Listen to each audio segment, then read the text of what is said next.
नमो नमः। प्रवाचिका अहंदया जोशी संस्कृताध्ययने समेषां स्वागतम्। अधुना अग्रिमा कथा पठिष्यते। अस्तु तर्हि आरंभं कुर्मः। ताणल्या भुवयांनी त्यांच्याकडे बघत मिर्झाने आपल्या हातीचा कटोरा तसाच ठेवला. त्याच्या राजपुतानी मनात एक विचित्र विचार तरळून गेला. त्याला शिवाजीराजे समोर असताना धगधगीत अंगार वाटले होते. त्यांचा हा फर्जंद त्या अंगाराच्या जवळपासचा वाटत होता, पण कसा ते मात्र मिर्झाला नीट उमजेना. त्याच्या केशरी टिळ्याला कपाळभर आठ्या पडल्या. सोपे होते, पण मिर्झाला सापडले नव्हते. राजे धगधगीत अंगारासारखेच होते. न विसता अंगभर पेटणारे त्यांचे फर्जंद संभाजीराजे त्या अंगाराचाच अंश होते. अंगाराने फेकलेल्या धगीच्या लोळासारखे, न चुकता चटका देणारे. बक्षी छोटे राजा साहब को अदब से ले जाना अपने डेरे में. मिर्झाने स्वतःला सावरीत जानी बेगला फरमावले. जी हुजूर. किरत सिंगाने डोईवरचा साफा डोलविला. जाइये शंभूराजे. मिर्झा राजाने संभाजीराजांना सुचविले. बक्षी जानी बेग आणि किरतसिंग यांच्या मागून नेताजींच्यासह संभाजीराजे मिर्झा राजाच्या शामियान्यातून बाहेर पडले. त्यांच्यासमोर किल्ले पुरंदर दिसत होता. कानात नेताजींचे बोल घुमत होते. जिथं माणूस उपजातं ती जागा साथ घालती माणसाला. त्यांना वाटत होते, 10 कमरेत वाकून तस्लीम करणारा हा कोरल्या दाढीचा बक्षी बेग, पिवळ्या दाढीला पुन्हा पुन्हा पीळ देणारा हा किरतसिंग, या सगळ्यांना इथे सोडावे आणि थेट किल्ले पुरंदरची चढण चढून त्याचा माथा गाठावा, एकट्याने आणि पायी. बक्षी बेगच्या छोट्या माटाचा चांद ताऱ्याचा डेरा आला. त्याचे पठाणी पहारेकरी हातातील हत्यारे कपाळाला लावीत कमरेत वाकले. बक्षी बेग, किरतसिंग यांच्या मागून संभाजीराजे आणि नेताजी त्या चौंद ताऱ्याच्या डेऱ्यात शिरले. कुणाची नियती कुणाला कसल्या अभद्र दरवाजात केव्हा उभे करील ते सांगता येत नाही. किरतसिंगाने संभाजीराजांना आपल्या बैठकीवर बसविले. नेताजीराव त्यांच्यासमोर सावध नजरेने उभे राहिले. पडविलेल्या पोपटासारखा बक्षी बेग फरमानचे रिवाज सांगू लागला. हे असले काही संभाजीराजांनी कधीच ऐकले नव्हते. दिल्लीहून मुईउद्दीन मोहम्मद औरंगजेब अलमगीर पादशहा गाजीचे त्यांना 50,000 सरदार करणारे शाही फरमान सुटले होते. त्या फरमानावर फरमानी निशाणी म्हणून औरंगजेबाच्या खाशा हाताच्या पंजाचा मेदींच्या रसात बुडविलेला ठसा होता. फरमानाचा सांडणी स्वार मजला मागे टाकीत औरंगाबाद मार्गे करे पठाराजवळ मिर्झाच्या तळापासून एका मजलेवर येऊन थांबला होता. मिर्झाने आपल्या तळाच्या उत्तरेच्या बाजूला त्या फरमानासाठी फरमानबाडी उभी केली होती, ज्यात उभा उंट सहज मावू शकेल असा चौकोनी आकाराचा उंच शामियाना फरमानासाठी खडा करण्यात आला होता. फरमान घेऊन येणारा सांडणी स्वार आपला उंट थेट शामियान्यात आणून खडा करणार होता. ज्याने फरमान स्वीकारायचे त्या दरबाराच्या कदीमच आकाराने पाठ न दाखविता त्या उंटासमोर पेश व्हायचे होते. 3 वेळा लावून तस्लीम कुर्नीस करायचा होता. मग सांडणी स्वार सवारीचा शाही उंट खाली बसविणार होता. चाकराने आपले गुडघे जमिनीवर टेकून त्या उंटाच्या बगलीला खाली मान घालून बसायचे होते. सांडणी स्वार त्याच्या डोक्यावर फरमानाची थैली उंटावरून ठेवणार होता. ती हातांनी धरून उठत पाठ न दाखविता चाकराने तसेच 10 कदम मागे हटायचे होते. साक्षात शहेनशाहे हिंदोस्ता आपल्या सामने मौजूद आहेत या कल्पनेने चाकराने ते सारे रिवाज बिलाकसूर पार पाडायचे होते. ही शाही चाकरी होती, तिचे ते शाही फरमान होते, त्याचे हे रिवाज होते. आजवर मी म्हणणाऱ्या कैक समशेरांनी, तेग बहादरांनी याच पद्धतीने तसले फरमान स्वीकारले होते. बक्षी बेगचा एक एक शब्द संभाजीराजांच्या जीवाची घालमेल करीत होता. आजवर मासाहेब, राजे, आई जगदंबा आणि प्रेमाचे वडीलधारे यांच्याखेरीज कुणासमोरच त्यांनी कधीच गुडघे टेकले नव्हते. एका जनावरासमोर तर नाहीच नाही. मासाहेब, राजे आणि राणी वशातील आऊसाहेब यांच्या हाताशिवाय काहीच मस्तकावर घेतले नव्हते. किमान कसल्याही प्रसंगी कुठलाही कागदी चिठोरा मस्तकी घेण्याची पाळी त्यांच्यावर आली नव्हती. संभाजीराजांच्या श्वास घुसमटत होता. आपल्या जीवाची ज्योत कोणीतरी काळ्या का भिन्न चिमटीत पकडून चेचू पाहत आहे असे त्यांना वाटत होते. ते एकसारखे नेताजींच्याकडे बघत होते. त्यांची छातीवर खाली धुमसत होती. ते ताडकन म्हणाले, ध्यानी आला फरमानचा रिवाज, येतो आम्ही. किरतसिंग आणि बक्षी बेग यांना एक शब्दही न बोलू देता त्यांनी नेताजींना मानेने इशारत केली. ते तडक बक्षीच्या डेऱ्याबाहेर पडले. लगबगीने धावत नेताजी त्यांच्या पाठीशी आले. नेताजी काका, दादाजींना सांगा, आमच्याने हे रिवाज पार पडणार नाहीत. आमच्या वतीने कुणीही ते फरमान घेईल. परत हाकलं सरकार. राजांनी तहात ये मानल्य हाय. त्यांचा शब्द खाली येईल. रजपूत ह्यो नाही मानायचा. नेताजी त्यांच्या बरोबरीने चालताना त्यांची समजूत काढू बघत होते.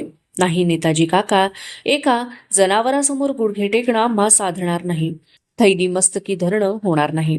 माझं ऐकावं बाळधनी, ही चाल हाय. ह्यो रजपूत आमच्या मुलकातनं ढळायची राजे अन आम्ही वाट बघतोय. समजुतीनं घ्यावं बाळराज, नाहीतर तुम्हा पायी राजा आम्हाला बोल लावतील. ठपका आमच्यावर येईल. फरमान घ्यावं. 3 येळा करायचा मुजरा. आई आंबेचा योग, मासाहेबांचा योग अन राजासनी योग मानून करावा. गुडघं टेकावं. ते पुरंदराकडं बघत थोरल्या राणी साबासने टेकावं. नेताजी कळवळल्याने बोलत होते. ते ऐकून संभाजीराजे थांबले. नेताजींकडे रोखल्या नजरेने बघत गोफन गुंड्यासारखा वाटणारा प्रश्न त्यांनी विचारला. तुम्ही कराल हे सारं नेताजी काका? नेताजींच्या थोराड पगडीची मुंडी क्षणात खाली आली. बाळराजांना काय आणि कसे सांगावे ते त्यांना समजेना. तसेच चालत संभाजीराजे मिर्झा राजाच्या शामियान्यात आले. त्याच्या डोळ्यांना डोळे लावून म्हणाले, तुमचं फरमान आमच्या वतीनं कुणीतरी घेईल. आम्ही ते घेणार नाही राणाजी. कधी नव्हे तो राणाजी हा शब्द त्यांच्या ओठांतून निसटला. क्या हो गया कुंवर? मिर्झाचा चेहरा चिंतातूर झाला. तो गपकन बैठकीवरून उठलाच. तुमच्या रिवाजात ते घेणं आम्हा जमणार नाही. आम्ही गुडघे टेकणार नाही. संभाजीराजे मिर्झाला जाणवेल एवढ्या निर्धाराने म्हणाले. नहीं, ऐसा मत करना. फरमान की बेअदबी हमको राजा साहब को मुसीबत में डालेगी. मिर्झाच्या कपाळीचा केशरी टिळा एका जागी गोळा झाला. पोटात गोळा धरल्यासारखा तो बोलत बोलत संभाजीराजांच्या जवळ आला. त्यांच्या खांद्यावर हात ठेवताना तो क्षणभर गप्प झाला. त्यांना डोळाभर निरखून बघताना त्याच्या लालसर नागपुडीतून एक दीर्घ निश्वास सुटला. आप किसको मानते हैं? राजा साहब को ना? हुक्क्याचे संथ झुरके घ्यावेत तसे त्याने पडल्या आवाजात शांतपणाने विचारले. जी. संभाजीराजांनी होकाराचा टोक हलके डुलविला. राजा साहब ने क्या बताया है? हमको दादाजी बोलना, हमारी बात मानना. कहो कुंवर, आप हमें दादाजी नहीं मानते? मिर्झा आपल्या खास राजकारणी मिठास पद्धतीने बोलला. संभाजीराजे घोटाळले. हा तोच माणूस होता ज्याने स्वतःच्या शामियान्यात आपली व्यवस्था केली, स्वतःच्या खास बिस्तऱ्यावर आपल्याला झोपू दिले, शाल पांघरली, इतमामाने एक हत्ती नजर केला, मोठ्या आदराने आणि अदबीने वागविले. हा आपला नव्हता, पण स्वतःबद्दल कुणालाही आपलेपण वाटायला लावणारे कसब याच्या अंगी होते. संभाजीराजे त्याला निरखित होते. आपल्या छोटेखानी डोळ्यात जोखू बघत होते. एकाएकी तळावरची शहाजणे वाजू लागली. किरतसिंगाची वर्दी मिळालेला फरमानाचे शहाजणांनी स्वागत होत होते. तळावरच्या पठाणी, रजपुती, उझबेकी, हशमांनी नंगी हत्यारे नाकांसमोर पेलून फरमानाच्या उंटाच्या वाटेवर दोन्ही बाजूंना शिस्त धरली. उखळीचे बार दणदणू लागले. चलिये शंभूराजे, जूते यही पर उतार दीजिए. मिर्झाने आपला हात संभाजीराजांच्या पाठीवर हळूवार ठेवीत शब्दांची अत्तरी कुप्पी खोलली. संभाजीराजांनी पायीच्या मुजड्या उतरल्या. मिर्झा राजा संभाजीराजांना घेऊन बाहेर पडला. राजा रायसिंह, किरतसिंह, तेजसिंह कछवाह, इंद्रमण बुंदेला, निकोलो मनुची, बादल बख्त्यार, नेताजी, दावलजी, गंगाधर पंत अशा दोन्ही बाजूंकडील खाशा मंडळींनी त्यांच्या मागे फेर घेतला. चालले. पंचहजारी मनसबदारीचे शाही फरमान स्वीकारण्यासाठी अनवाणी पायांनी संभाजीराजे फरमानबाडीकडे चालले. त्यांच्या आयुष्यातील हा सगळ्यात कठोर काळा दिवस होता. समोर त्यांना काळवंडलेला पुरंदर दिसत होता. त्यांच्या कानामनात राजांचे धीरगंभीर शब्द घुमत होते. औरंगजेब दिल्लीचा बादशहा आहे. त्याच्या सरदाराखेरीज तो कुणालाच दिसत नाही. त्याची करणी मात्र आम दुनियेला दिसते. त्याच्या भावांना दिसली, खुद्द त्याच्या बापाला दिसली. भुयार कधीच संपत नसतात बाळराजे. चाल कधीच थांबत नसते. मासाहेबांची तुळजाई बोली त्यांच्या आपल्या पाठवळीवरून हातासारखी फिरत असल्याचा भास झाला. अशा वाटा चालताना माग कधीच नसतं बघायचं. कुणास ठाऊक प्रसंग घडला तर तुम्हास आणि आम्हासही ती कोशिश करणं पडेल. जळत्या हुडवात हात घालणं पडेल. संभाजीराजांच्या सुन्न झालेल्या कानांना घुमणाऱ्या संबळीची तडतड ऐकू येऊ लागली. तुंतुण्याची टणटण त्यात मिसळली होती. एक गोंधळी कानावर हात ठेवून जगदंबेचा महिमा गाताना त्यांना क्षणभर दिसला. उदरपरडी घेऊन हाती ब्रह्मांडी फिरवी, लक्ष 84 घरची भिक्षा मागविली बरवी. स्वतःलाच पाठीवरून वाहून आणल्यासारखे संभाजीराजे मिर्झा राजाच्या सोबतीने फरमान बाडीत आले. बाडीच्या चारी बाजवा खुल्या होत्या. सगळा तळ तो नजारा बघण्यासाठी वाडीभोवती दाटला होता. पावसाळा नुकताच संपल्याने पायतळीची जमीन ओलसर होती. वाजत गाजत सांडणी स्वार फरमान बाडीत आला. तस्लीम करून संभाजीराजांनी उंटाच्या बगलेला ओलसर भुईवर आपले गुडघे टेकले. मान खाली टाकली. सांडणी स्वाराने धुळीने माखलेला शाही फरमानाचा पिस्ताई रंगाचा उंट बस्ता केला. हातातील फरमानाच्या वळीची फासबंद थैली स्वाराने वर उचलली. एखाद्या फकीराने बंद्याच्या शिरावर मोरपिसाचा जुगडा ज्या टेचात ठेवावा तशी ती थैली त्याने संभाजीराजांच्या केशरी टोपावर ठेवली. चढी आवाजी लावून त्याने शिरा फुगवीत सरावाची खडी ललकारी दिली. अबुल मुझफ्फर मोइद्दीन मोहम्मद औरंगजेब बहादूर आलमगीर पादशाह गाझी मालिके तख्ते ताउस शहंशाह हिंदोस्ता से फरमाने दरबार संभूजी बिन सेवाजी भोसला सुबह दक्खन को रजामंदी से बख्श. अदब अदब. स्वाराच्या तोंडातून दरबारी शब्दांच्या लाया फुटत होत्या. तळावरच्या तोफा अंगाला झटके देत बारांचे आवाज उठवू लागल्या. खाली मान घातलेल्या संभाजीराजांच्या सूर्यपेठ डोळ्यातून रसरसत ओखळलेले पाणमोती कवड्यांच्या माळेवरून निसटून खालच्या ओल्या जमिनीवर उतरू लागले. त्यांच्या छातीचा भाता कोंडला होता. भवानीचा भंडारा सांडला होता. त्यांच्या कोवळ्या नियतीने क्रूर खेळ मांडला होता. त्यांना वाटत होते उशी घेणाऱ्या घोड्यासारखे ताडकन वर उडावे. मस्तकावरची थैली सरळ धुळीत फेकून द्यावी आणि वाट फुटेल तिकडे घोडगतीने धावत सुटावे. उठी एक कुंवर मिर्झाने वाकून त्यांच्या पाठीवर हात ठेवला. फरमानासह त्यांना तसेच 10 कदम मागे हट्टे घेतले. संभाजीराजांनी मानवर उठवून फरमान नेताजींच्या हाती दिले. त्यांच्याकडे बघताना नेताजींना आपल्या काळजात मासळी सरकल्याचा भास झाला. एवढ्या अवधीत बाळाजींची नजर केवढी दुखरी झाली होती. ती बघताना नेताजींची मान आपोआप खाली गेली आणि त्या खाली गेलेल्या मानेबरोबर 12 मावळांचा रानवारा पिणारे हर हर महादेवचा घोष उठविताना इंगळासारखे पेटून उठणारे नेताजींचे डोळे क्षणात पाणथरून आले. त्यांना आपल्या धाकल्या राजाच्या पांढऱ्या सफेद जाम्यावर गुडघे टेकल्यामुळे उठलेले मातीचे डाग दिसत होते. ते डाग जामा धुतला तरी कधीच जाणार नव्हते. मिर्झा राजाची पाठीवरची भुणभुण आता कमी झाली होती. या भरोशाने राजे सैन्यासह तळ कोकणात गेले होते. त्यांना जाऊन 5 दिवस मागे हटले होते. जिजाऊ साहेब सदरेवरचे निवाड्याचे आणि खलिताचे मजकूर मायने सांगण्याचे काम आटोपते घेत होत्या. त्यांचे मन आताच्या कशातच लागत नव्हते. बाळाजी, थांबूया का आता? येतो आम्ही. जिजाऊ सदर बैठकीवरून उठत चिटणीसांना म्हणाल्या. चिराख लागणीची वेळ होत आली होती. जशी आज्ञा म्हणत बराच वेळ कुरकुरू चालवलेले सफेद शहामृगपीस बाळाजींनी कलमदानात हलकेच ठेवले. ते लगबगीने उठून उभे राहिले. तिकडे जिजाऊंच्या खासे महालात नित्याप्रमाणे त्यांना दिवट्यांचे सलाम देण्यासाठी लक्ष्मीबाई, पुतळाबाई, सकवारबाई, गुणवंताबाई, काशीबाई असा जवळजवळ सारा राणीवसा जमला होता. पुतळाबाईंच्या शेजारी संभाजीराजे उभे होते. त्यांच्या तर्फेने सखूबाई, राणूबाई, अंबाबाई अशा त्यांच्या बहिणी उभ्या होत्या.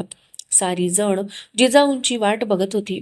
इतक्यात बुट्ट्याच्या काळाशार शालू नेसलेल्या गौरवर्णी सोयराबाई तोलत्या धीम्या पावलांनी आपली कन्या बाळीबाईसह त्या महालात प्रवेशल्या. त्यांच्या मागे त्यांची खास दासी चंद्रा आणि 2-4 कुणमिणी होत्या.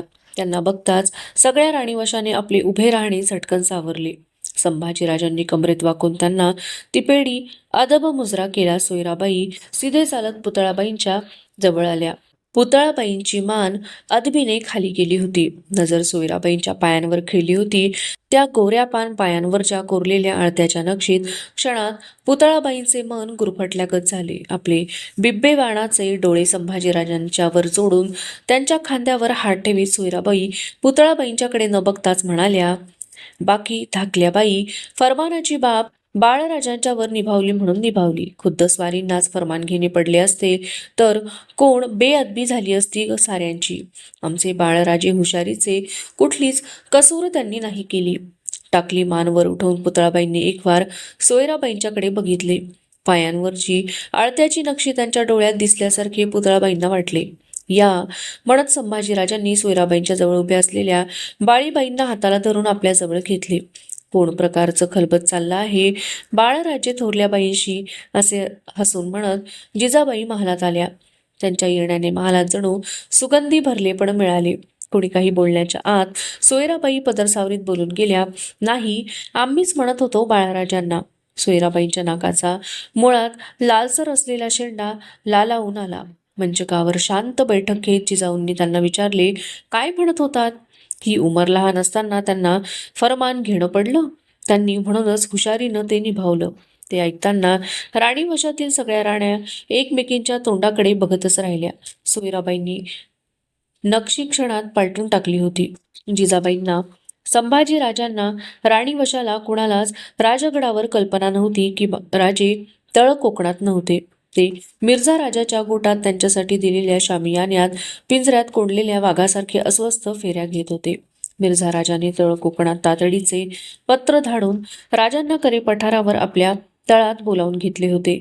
राजांना कल्पना नसताना मिर्झाने खुद्द त्यांच्या नावाचे वफादारी जाहीर करणारे पत्र परस्पर औरंगजेबाला पाठवले होते. औरंगजेबाने तातडीने खुद्द राजांच्या नावे फरमान पाठविले होते. तळ कोकणातून राजे तातडीने मिर्झाच्या गोटात आले होते आणि छातीवर सह्याद्री ठेवून राजांनी बक्षिजानी बेगच्या शाही रिवाजाप्रमाणे आज फरमान स्वीकारले होते. फरमानाच्या उंटाजवळ गुडघे टेकून शाही थैली खालच्या मानेने टोपावर घेताना राजांना संभाजीराजांनी सांगितलेला कड आठवला होता. जनावरासमोर गुडघे टेकून फरमान घेताना जाम्यावर डाग पडतात, ते जाता जात नाहीत. फरमान घेऊन आलेले राजे त्या आठवणीने हैराण झाले होते. एकसारखे अस्वस्थ फेऱ्या शामियान्यात घेत होते. एकाएकी ते थांबले. त्यांच्या मनात विचार उठला, शंभूराजे, फरमान घेऊन तुम्ही आमच्या भेटीस आला. काही न बोलता आम्ही तुम्हाला पोटशी घेतलं. आज आम्ही फरमान घेऊन आलो, पण आम्हाला पोटाशी घेणारं इथं कोणीच नाही. परंतु आपले राजे पण मिर्झाच्या तळावर धुळीत टाकून राजांनी आणि संभाजीराजांनी आपल्या लोकांना जगण्याचा धीर दिला होता. दुर्बलांच्या हक्काचे संरक्षण करणे हेच खरे राजेपण. राजांनी ते पाळले होते, फार फार मोठी किंमत देऊन. मिर्झा राजाच्या हिशेबी शिवाजी राजांचे श्रींचे राज्य आता निकालात निघाले होते. सगळा राजस्थानी चिवटपणा पणाला लावून शिवाजी आणि संभाजी हे दख्खनी मावळमणी त्याने उचलले होते.